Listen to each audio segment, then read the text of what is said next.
Tchau! Você está no canal Anatomia com Romano. E hoje mais uma mini aula com aquelas dicas, aqueles spoilers que eu sempre digo nas minhas aulas. Você que gostou daquele vídeo do Instagram de articulações de von Luschka, das articulações oncovertebrais, é delas que nós vamos falar um pouquinho mais hoje. Vamos lá então? Vamos conversar hoje sobre as articulações de von Luschka. Normalmente, em uma aula de coluna cervical, nós, professores, não comentamos muito, ou quase nada, ou nunca comentamos sobre os processos uncinados ou processos unciformes, ou, como mostra aqui na figura, o unco da vértebra cervical. Mas esse processo é muito importante.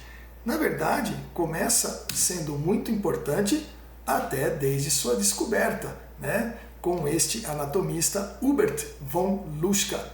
Von foi o título que ele recebeu do rei da Prússia.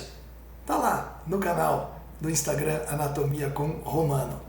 Mas vamos conversar um pouquinho mais delas, né? Principalmente a localização delas e a sintopia em relação a outras estruturas que são extremamente importantes e que hoje farão parte desses nossos spoilers, ok? Você, numa vista lateral, não nota as articulações de von Luschka, mas você nota muito bem as articulações dos processos articulares, todas elas extremamente importantes. Conversaremos delas um pouquinho também hoje. E você nota muito bem os processos transversos das vértebras cervicais, inclusive bífidos, com o seu forame transversário, que também farão parte dos nossos spoilers de hoje, ok?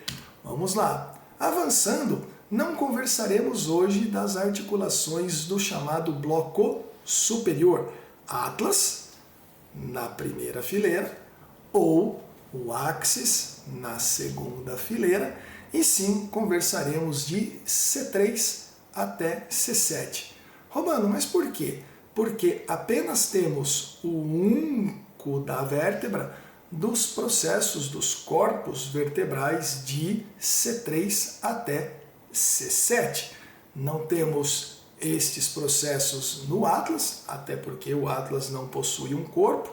Não temos no Axis, até porque no Axis quem ocupa esse espaço é o seu próprio dente ou suas duas massas laterais, portanto não tendo um corpo, né, caracterizado numa face superior como os demais, e o processo uncinado ocupa a face articular superior do corpo da vértebra.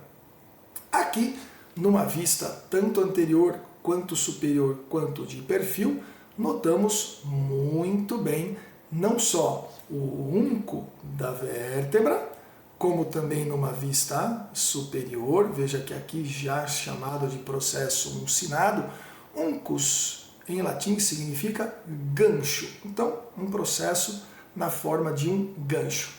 Mas o que eu já queria chamar a atenção de vocês é o fato dele ficar muito próximo do forame transversário e das facetas das articulações dos processos articulares. Guarde isso, será importante daqui a pouco. Okay? Aqui, num outro atlas, este o Netter, notamos muito bem que o processo uncinado é muito bem visualizado numa vista anterior, superior, numa vista anterior, e o Netter destaca bem a sua localização, né, disposição das vértebras C4, neste caso C3, e um exemplo aqui até C7. E lá no título dessa figura ele já chama a atenção das articulações oncovertebrais. Note mais uma vez a proximidade dos processos com o forame transversário e com as facetas, a face articular do processo superior das vértebras cervicais. Num maior aumento, numa maior aproximação, não são todos os atlas que deixam esse processo tão bem caracterizado. Note que nesse atlas o processo tomou um tamanho não tão destacado, uma proporção tão destacada nessa vértebra, muito menos não houve o seu destaque numa face superior do corpo vertebral. Importante, como eu sempre digo, buscar várias fontes, como esta aqui, por exemplo, aonde o destaque do unco do corpo da vértebra já é muito evidente a sua importância. Também neste outro atlas destaca-se muito bem a presença do unco da vértebra nesta posição lateroposterior. Também grave essa colocação, lateroposterior às vértebras cervicais. Aqui, numa foto de uma vértebra real, note a evidência, do processo unciforme, bilateralmente. Aqui, numa vista superior, este atlas também destaca bem a presença do processo unciforme e a sua relação com o processo transverso, forame transversário. Note o sulco do nervo espinhal. Aqui será a emergência do par espinhal deste nível, de C3 até C7, ok?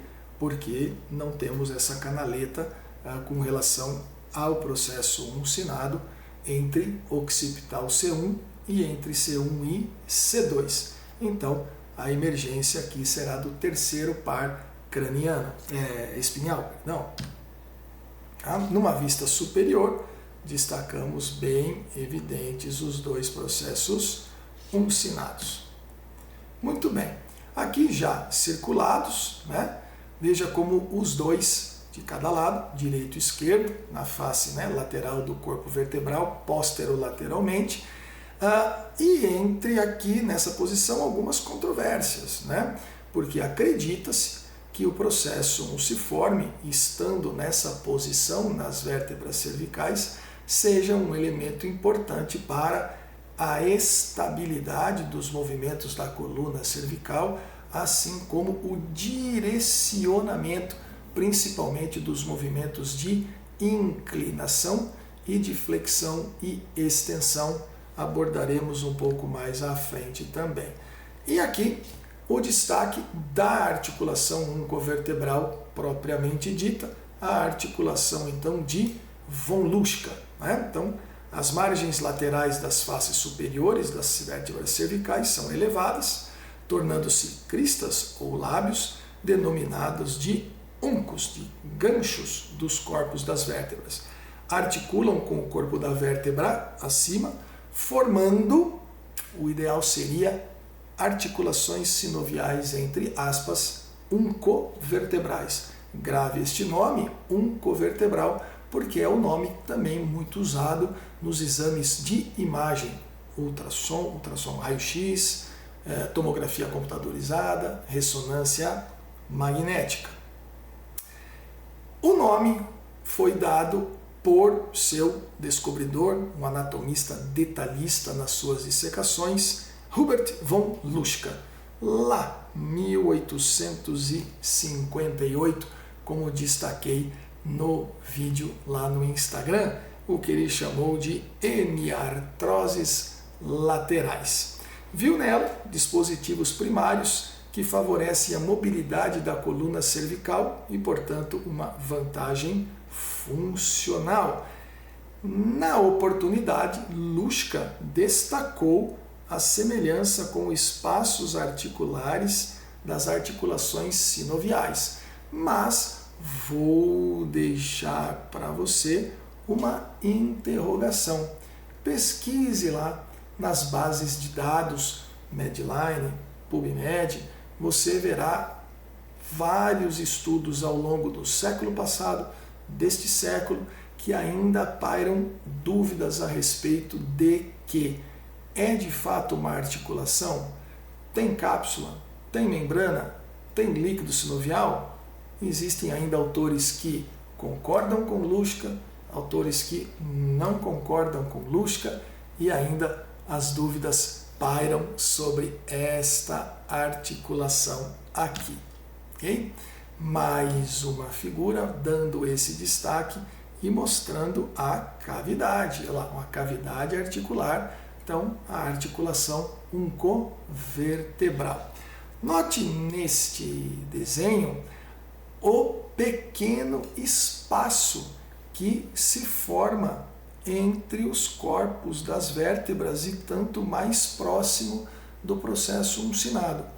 Você sabe disso, um disco intervertebral na região cervical, ele tem em torno de 4 milímetros, 5 milímetros, que é muito pouco. Aliás, uma perda dessa estrutura, né, uma diminuição do corpo intervertebral já se torna extremamente significativa na articulação cervical, né, na região cervical, para um processo degenerativo. E estas articulações, os espaços serem tão pequenos, a ponto aí de 2 milímetros, se tanto, né, será extremamente importante para processos de desgaste, oncoartroses. Falaremos também. Aqui, esse corte clássico coronal do Sobota, com destaque à articulação oncovertebral e ao seu espaço, né? Veja bem como o corte destaca bem a localização da articulação oncovertebral. Bom, além da articulação oncovertebral, você viu o local onde elas se encontram, posterolateralmente, posteriormente ao corpo da vértebra. Precisamos também encaixar algumas outras estruturas aí na região como spoilers. Por exemplo, a articulação entre os processos articulares. Hoje, estas articulações são chamadas desse jeito, articulação do processo articular. Mas você sabia que ela também é chamada de articulação zigapofisária? É isto mesmo. Ou também articulação interfacetária. São duas denominações importantes porque nos exames de imagem muito provavelmente serão estes nomes, ou um ou outro, que aparecerão no diagnóstico do indivíduo. Zigartrose ou articulação interfacetária, uma artrose da articulação interfacetária. Aqui ela bilateralmente com a sua cápsula articular, e notamos a proximidade mais uma vez com o processo transverso da vértebra e o seu forame transversário. Aqui numa vista posterior destaca-se mais ainda as articulações dos processos articulares, sua cápsula, internamente membrana sinovial e inclusive um disco. Isso, um disco. Já conversarei um pouquinho disso com vocês, ok? Aqui o início do ligamento nucal, que a partir de C7 será o nosso ligamento supraespinhal, o ligamento amarelo. Numa vista de perfil teremos aí o ligamento interespinhoso ou interespinhal também, que será nesta vista aqui. Né? Ligamentos importantes também, longitudinal anterior, longitudinal posterior, que no seu início é denominado de membrana tectórica, até por causa da sua origem, né? Ali na base, no teto do occipital. O ligamento amarelo, abaixo de C2, porque entre C1 occipital, C2 e C3 é a membrana atlanto-occipital posterior, né? Atlanto-occipital posterior. O ligamento nucal, que a partir de C7 passa a ser o ligamento supraespinhal, como dito aqui. e também a partir aí, como ele mostra, C5, C6, o ligamento interespinhal, que no segmento acima não possui devido aos feixes do ligamento próprio, né, o ligamento nucal. Note nessa radiografia como o espaço articular é muito pequeno entre os corpos vertebrais. Portanto, um processo degenerativo se torna extremamente significativo, principalmente posteriormente. Por que posteriormente? Devido à lordose cervical. Os discos intervertebrais cervicais são mais espessos anteriormente, um dos motivos de termos a curvatura lordótica. E essa curvatura faz já com que naturalmente os espaços articulares posteriores, a pressão entre as interfacetárias e as articulações oncovertebrais seja naturalmente maior, o que então o processo de desgaste praticamente inevitável, ainda mais dependendo do que o indivíduo tem de atividades, né, de vida diária ou de trabalho, ou uma deformidade, uma escoliose ao nível cervical. E aqui uma aproximação das articulações interfacetárias. Gostaria de chamar a atenção de vocês de duas coisas. A primeira, a emergência dos nervos espinais ou espinhais e internamente, né, a articulação interfacetária, a presença desse meniscoide, dessa prega sinovial meniscoide, uma projeção aí da cápsula articular. Então, vamos ver. As articulações pareadas dos processos são sinoviais, formadas pelos processos articulares dos arcos vertebrais, a cápsula articular, ligamentos, etc., né? A cápsula articular da região da coluna vertebral cervical é larga e frouxa, enquanto das regiões torácica e lombar significativamente mais estreita. Ela tem que ser mais frouxa mesmo, por quê? Por causa das amplitudes de movimento da coluna cervical, e possuem as pregas sinoviais meniscoides que se estendem em forma de foice para dentro da fenda articular. Portanto, elas consistem de tecido conjuntivo frouxo e são vascularizados, ok? Às vezes denso, e compensam eventuais incongruências das faces articulares. Interessante! Você sabia que as articulações interfacetárias possuem uma prega meniscoide internamente? Interessante, incrível, não? Olha aí mais uma coisinha para você então saber com relação a essas vértebras, essas articulações na região cervical. Tudo isso para dar estabilidade a uma região de uma grande amplitude de movimento.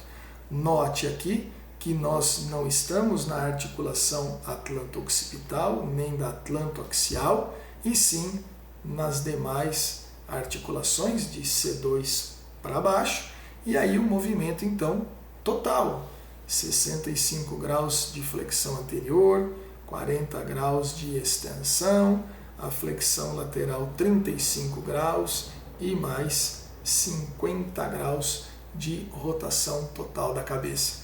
Devido a este direcionamento, né, essa amplitude de flexão, extensão, inclinação direita, inclinação à esquerda ou lateroflexão, como alguns também denominam, e a rotação, a direção das facetas e dos processos oncovertebrais são importantes para esta amplitude e a sua estabilidade. Aqui, numa vista anterior do néter, ele também chama bem a atenção das articulações oncovertebrais, a proximidade com as articulações interfacetárias ou dos processos articulares, e aqui o processo transverso com o seu sulco, os seus tubérculos, né, para os músculos escalenos principalmente, e a emergência da raiz, né, nervosa dos pares espinhais. Num corte coronal, Netter destaca muito bem a presença das articulações oncovertebrais. Põe em destaque o seu escrito. As vértebras vistas anterior foram seccionadas para expor as articulações. Façamos o seguinte, vamos tirar aqui a caneta para ver se a gente consegue então trazer essa... não tá... Opa! Não está, infelizmente, voltando aqui para tirar, né? Vamos ver se eu consigo. Não. Gostaria de ampliar para vocês aqui a figura, ok? Mas não estou conseguindo agora no momento. Mas acho que todos estão bem para ver aí, né? As articulações aqui no Prometheus, ele também traz o destaque das articulações oncovertebrais novamente, para que a gente possa, a partir de agora, conversar sobre estas condições. Artrose, um processo degenerativo, e estruturas que estão próximas, né, fazendo parte da sintopia da articulação oncovertebral. Já note que dentre os locais de maior acometimento degenerativo é a coluna cervical, junto com a coluna lombar e as demais regiões, espôndilos, coluna, artrose da coluna. Okay? Aqui, nessa figura de Netter, Netter já destaca muito bem as duas regiões, né, cervical e lombar, como sendo as mais acometidas por processos de desgaste, e já quero mostrar para vocês como ele enfatiza o fechamento posterior dos espaços, né, de uma lordose cervical. Aqui, ele ainda nos seus desenhos mostra toda uma situação, né, de desgaste, né, progressivo da articulação, e já aborda as oncovertebrais com seus desgastes também, com seu processo degenerativo. Inclusive, aqui já citando que o processo então está avançado, um estreitamento, né, acentuado do forame intervertebral, e já citando que pode levar a uma compressão do nervo espinal, né? Além disso, daqui a pouco veremos a questão da passagem da artéria vertebral aí no processo transversário, né, nos seus forames transversários. Okay? Então, a clínica desse processo de artrose da coluna, gostaria de chamar a atenção de vocês para o último parágrafo. Pode levar a uma compressão de nervos espinais, levar a uma pressão, né, uma compressão sobre a artéria vertebral, que passa pelo forame transversário, e inclusive até componentes do sistema nervoso simpático. Não o tronco simpático propriamente dito, mas, por exemplo, os seus ramos comunicantes cinzentos, que estão presentes nessa região cervical. Então aqui mais um destaque, outro atlas, outro autor, mostrando o processo degenerativo da região oncovertebral, o processo degenerativo das articulações dos processos articulares, aqui ele já destacando o nome articulação zigopofisária, ok? E, mais uma vez, destacando a possibilidade de uma compressão devido à proximidade, né, da artéria vertebral, a compressão do nervo espinal também. Espinal ou espinhal.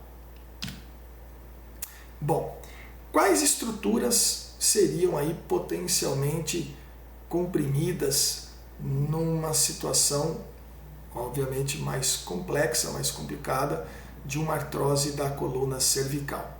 Normalmente a gente pensa em raiz nervosa, mas quero chamar a atenção de vocês a algumas outras estruturas. Por exemplo, aqui, lá no forame transversário, normalmente adentrando ao processo transverso, né, o forame transversário de C6, a artéria vertebral, que lá acima fará sua entrada no forame magno e formará acima, ali na base do occipital, na parte basilar do occipital, a artéria basilar no polígono de Willis. Mas note que esta artéria vertebral é também acompanhada de um plexo venoso, né? São as veias vertebrais que fazem aí a comunicação entre o plexo interno e o plexo externo vertebral, como veremos mais adiante.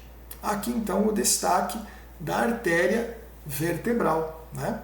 Chama a atenção de vocês dela entrando normalmente, como é seguramente em 90% dos casos, ela entrando no processo transverso de C6, né?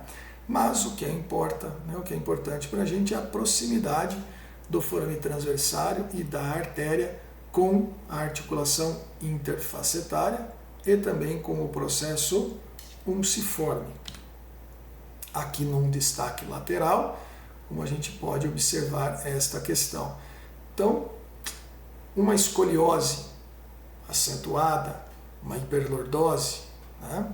Um desgaste acentuado da articulação corpo vertebral ou das articulações interfacetárias das oncovertebrais pode acometer, né, o passar, né, a passagem dessa artéria vertebral pelo seu forame transversário.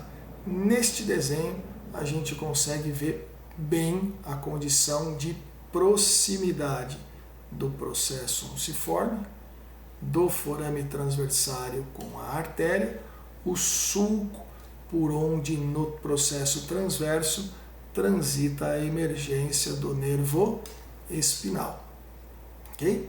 Então, importantíssimo se estudar a articulação uncovertebral, né, o unco ou uncus do corpo da vértebra, dado essas questões. Mas veremos mais. Por que veremos mais?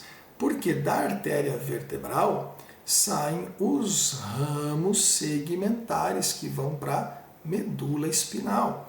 Então, a compressão da artéria vertebral pode também levar a uma compressão dos ramos segmentares medulares que irão formar a importantíssima, formar ou colaborar com a vascularização medular anterior e posterior, as artérias espinais anteriores e as duas artérias espinais posteriores.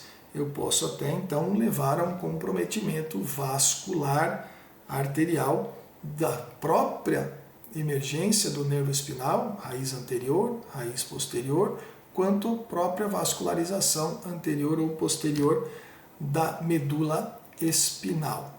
E aqui mais um destaque novamente ao plexo venoso vertebral dentro dos processos transversários da coluna vertebral. Vamos chamar a atenção um pouquinho, só para que vocês saibam que nós temos então uma rede de plexos bastante intensa na coluna vertebral. Internamente, dentro do canal vertebral, forame e canal vertebral, nós temos o plexo venoso vertebral interno, anterior e posterior. Essa rede vascular drena para a veia intervertebral, que está aqui, e essa veia intervertebral drena para toda uma rede vascular que está externamente ao corpo da vértebra, que é o plexo venoso vertebral externo, ok? É muito bonita essa rede de drenagem, inclusive se a gente puder observar a veia base vertebral drenando o corpo vertebral, né? Toda a parte do tecido ósseo esponjoso. Então não é apenas a artéria, nem a vertebral, nem as segmentares, mas também todo um plexo venoso interno e externo da coluna vertebral. Aqui numa vista mais aproximada, a gente vê essa drenagem venosa, o plexo vertebral interno que está naquele espaço epidural entre a dura mater e o canal vertebral, né? Ou forame vertebral, você pensando vértebra a vértebra. Aqui num outro atlas mostrando toda essa estrutura dos plexos, né? Venosos internos, anterior e posterior, e essas veias todas drenando para as veias segmentares que vão cair nos plexos venosos externos, anterior e posterior também. Note a dura mater, aracnoide, líquido cefalorraquidiano, pia mater, as radículas, né? Mas eu acho que eu tenho uma outra figura, então vamos voltar aqui mais uma. Aí as radículas posteriores sensitivas, as radículas anteriores motoras e a emergência do nervo espinal, passando pelo sulco dos processos transversários. Que é esta figura que eu gostaria de mostrar para vocês então. Veja aqui novamente o processo unciforme, a articulação interfacetária, a proximidade com o forame transversário, o sulco para a passagem do nervo espinal. Lembrando que aqui temos a artéria e o plexo venoso vertebral também, e ao redor da medula espinal extra dura mater, no espaço epidural, o plexo venoso interno, e depois ao redor da vértebra nós temos o plexo venoso externo. Aqui numa imagem mais aproximada, novamente todas as referências: o unco da vértebra, a articulação interfacetária, o processo transverso com o forame transversário e o sulco para o nervo espinal, saindo ali na sua passagem, e todas essas estruturas muito próximas. Novamente, esta condição do nervo espinal, suas radículas, suas raízes. Este nervo aqui, também deixa eu aproveitar, vamos voltar um pouquinho a imagem dos dois. Você já ouviu falar deste nervo aqui? O nervo meníngeo recorrente para alguns autores, ou simplesmente o ramo meníngeo do nervo espinal? Interessante, dei uma pesquisada lá, pois é este raminho nervoso que retornará para o canal, né, para o forame intervertebral, e será o responsável por inervar a dura mater junto com os ramos aí articulares, mas o meníngeo a dura mater junto com os ramos articulares, o disco intervertebral, a própria articulação interfacetária, portanto, as estruturas, né, articulares, né, ósseas e articulares, ligamentos da articulação como um todo. Os nervos meníngeos, né, ou meníngeos recorrentes, nós temos ao longo de toda a coluna vertebral. Dê uma pesquisada, ok? Sobre os ramos meníngeos, inervação, principalmente da dura mater, que é o foco, os spoilers para sensibilidade da coluna vertebral, do tecido que envolve, né, o sistema nervoso interno, nesse caso a medula espinal. E aqui a fatídica hérnia de disco, né? Uma hérnia de disco está aí, comprimindo a emergência do nervo espinal, né, de um lado, de um par espinhal, mas notem que o processo unciforme, estando ali posterolateralmente, protege a saída desse conteúdo, né, esse prolapso do disco para dentro do forame transversário. Protege inclusive até para um prolapso desse posterolateral. A tendência muitas vezes das hérnias cervicais é de serem mais medianas devido até à presença do processo unciforme na região cervical.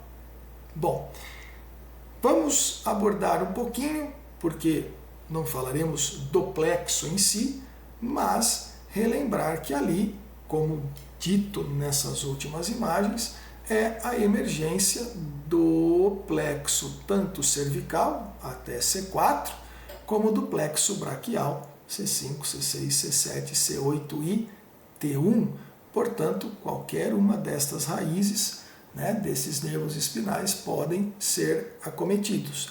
Normalmente a artrose cervical acomete o centro da curvatura, C3, C4, C4, C5, então pegando ou o plexo cervical ou o início do plexo braquial. Note também o entrelaçamento importante de alguns músculos, né? Como os escalenos, anterior, médio e o posterior, se inserindo nos tubérculos, né, dos processos transversários, assim como o músculo longo da cabeça e o músculo longo do pescoço. Falarei já brevemente deles também. Aqui um destaque para o plexo cervical e para o plexo braquial. E note a divisão, né? A alça cervical, a parte mais profunda, muscular, e os ramos posteriores cutâneos nessa divisão, né? Em verde e em amarelo de destaque, né? O plexo cervical é assim dividido, né? Com os seus ramos posteriores, seus ramos anteriores, a parte anterior mais muscular, né? A alça cervical profunda, né? Com sua raiz superior e inferior, e a parte mais posterior sensitiva, e eu posso ter compressão principalmente C2, C3, C3, C4, C4, C5, né, que são os níveis de maior comprometimento. É muito importante, mas muito importante, não é o foco nosso do encontro hoje, mas é muito importante que você estude, leia sobre o plexo cervical. Normalmente é um plexo esquecido, né, nos cursos. Por que esquecidos? Porque o foco tende a ser o plexo braquial e o plexo lombar e sacral, ou lombosacral. E muito pouco se fala do plexo cervical, mas olha aqui como hoje essa articulação vertebral só existe aqui, de C3 a C7, então aí a importância enorme de você então estudar um pouquinho sobre o plexo cervical. Quem são suas fibras aferentes, né, sensitivas? Este já chamei a atenção numa aula anterior no Instagram e no YouTube, o cervical transverso, que sai ali, passa no esternocleidomastoide, a alça cervical, pois as alças ou ansa cervical profunda é a parte muscular, a parte eferente, né, motora, para os músculos supra, né, alguns infraioides, a maior parte deles também, o nervo acessório, indo aqui para o trapézio, esternocleidomastoide, importantíssimo, se você puder, dê uma lidinha sobre o que é o plexo cervical. Quem são os seus ramos sensitivos, quem são os seus ramos motores, de onde ele surge, porque numa situação dessa oncovertebral você pode ter uma compressão numa dessas raízes nervosas e ter uma sintomatologia, né, específica sensitiva ou motora sensitiva da região do pescoço. Okay? Aí então um detalhe do plexo cervical, desenho de Prometheus, mas eu particularmente, meus alunos sabem disso, gosto demais do néter. Então esse desenho de néter do plexo cervical é para mim o mais detalhado, o mais rico, né? Um esquemático, né? Inclusive a formação do nervo acessório e este nervinho pouco importante aqui, né? O nervo frênico, né? Saindo ali de C3, de C4 e de C5, importante, desce ali junto com o escaleno anterior, né? Como aqui na figura, aliás ele está aqui, ó. esse é o nervo frênico junto ao escaleno anterior. E para irmos, né, para finalizarmos a nossa mini aula aqui, quero chamar a atenção para vocês do tronco simpático. Alguns autores comentam que possa ter compressão, como até disse no início, de elementos do tronco simpático. Mas vale se destacar que o tronco simpático passa posteromedialmente ali à bainha carotídea, ou bainha carótica, mas passa protegido anteriormente aí pelos músculos cervicais profundos, o reto anterior da cabeça e o longo da cabeça e o longo do pescoço. Mas vou chamar atenção aos seus ramos comunicantes. Vamos pegar uma outra imagem, né? Aos seus ramos comunicantes, aí sim, os ramos comunicantes podem ser aí acometidos numa compressão junto ali na emergência da raiz. Mas o tronco simpático em si não. A gente observa bem aqui o gânglio cervical superior, né, o tronco simpático, o gânglio cervical médio, o gânglio cervical inferior, aqui junto com o primeiro torácico, formando o cérvico torácico ou gânglio estrelado. Sabia? Esse é o gânglio estrelado, a junção do cervical inferior com o primeiro torácico do tronco simpático.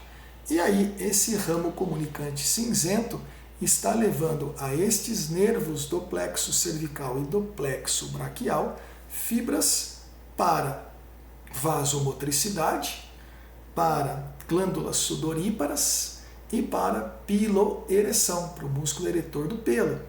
Então, você pode ter alguma alteração neste sentido, caso uma compressão ocorra num ramo comunicante cinzento, principalmente saindo aí do gânglio cervical superior.